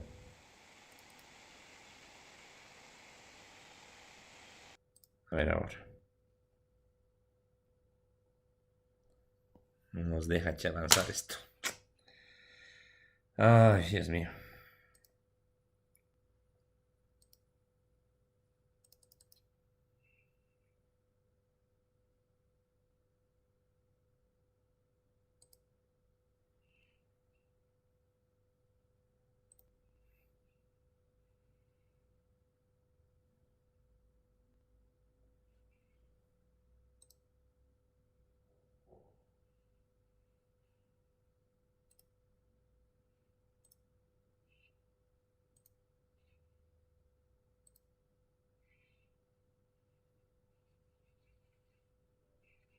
No nos deja responder.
A ver ahora.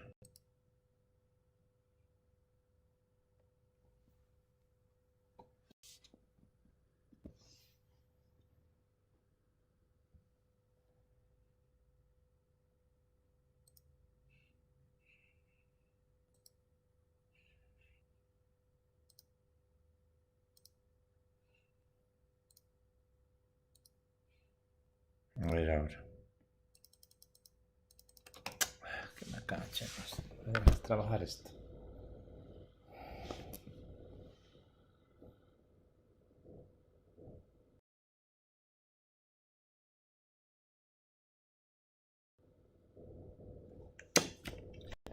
A ver ahora.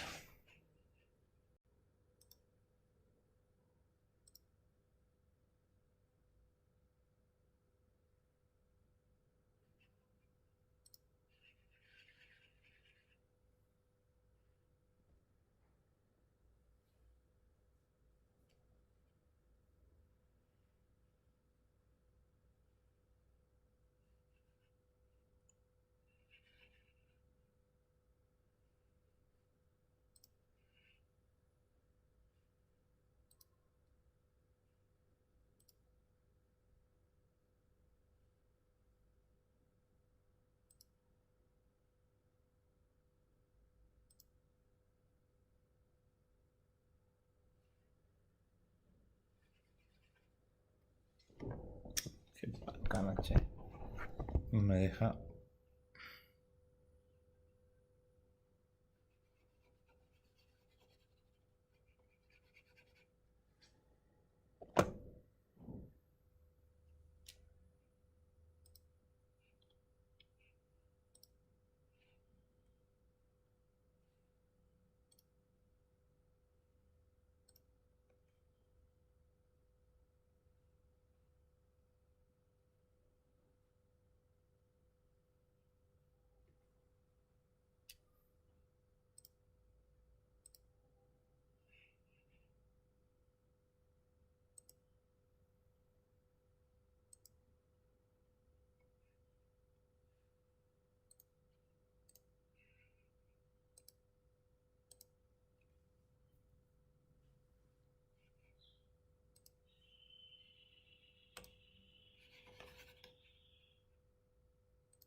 Nada, siempre, che.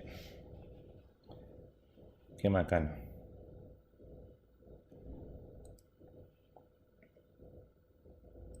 Que quede en la grabación. Ya, me decías vos que depende del tipo de falla. Ya, a ver otra vez, ¿por qué? El tipo de falla que se ve en diferentes casos. Cuando hablamos de excedencia hablamos de una falla dúctil y cuando hablamos de rotura hablamos de una falla frágil. Ya. Pero ¿por qué en rotura, en falla frágil, le voy a llevar hasta este puntito, hasta el esfuerzo máximo? ¿No sería muy peligroso? No está presentando la pantalla. Ahí. Ahora sí.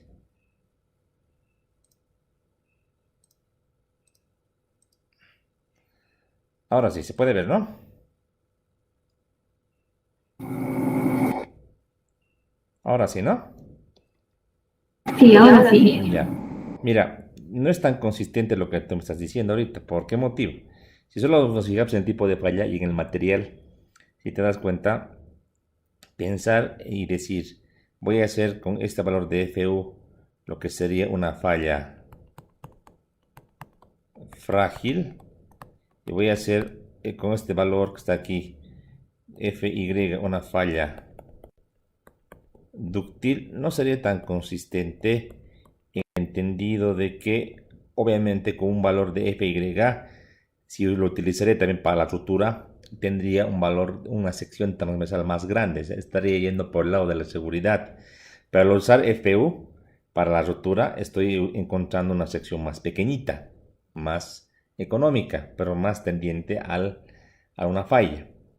Entonces la explicación es la siguiente, que el nivel de seguridad no lo da tanto FU y FY, el nivel de seguridad, vuelvo y repito, lo da el coeficiente de confiabilidad beta, para el cual se ha calibrado el factor de minoración en 0,90 en excedencia, y para lo que sería rotura, por lo que habíamos visto, este factor de confiabilidad de 4.5, que tiene una probabilidad muy pequeñita, calibra a un factor phi de 0,75. Entonces, ahí está, digamos, el factor de seguridad, si quieres, en términos así de confiabilidad. Pero en la explicación más coherente, y que no tienen que olvidarse nunca ustedes, realmente deberíamos limitar UFI o UFU, todo está en función de las deformaciones. Entonces, si utilizo FY, yo tendré una deformación unitaria pequeñita, epsilon sub y. Si utilizo FU, tendrás una deformación unitaria mucho más grande, epsilon sub u. Así a escala es mucho más grande, epsilon sub u es mucho más, pero mucho más grande que epsilon sub y.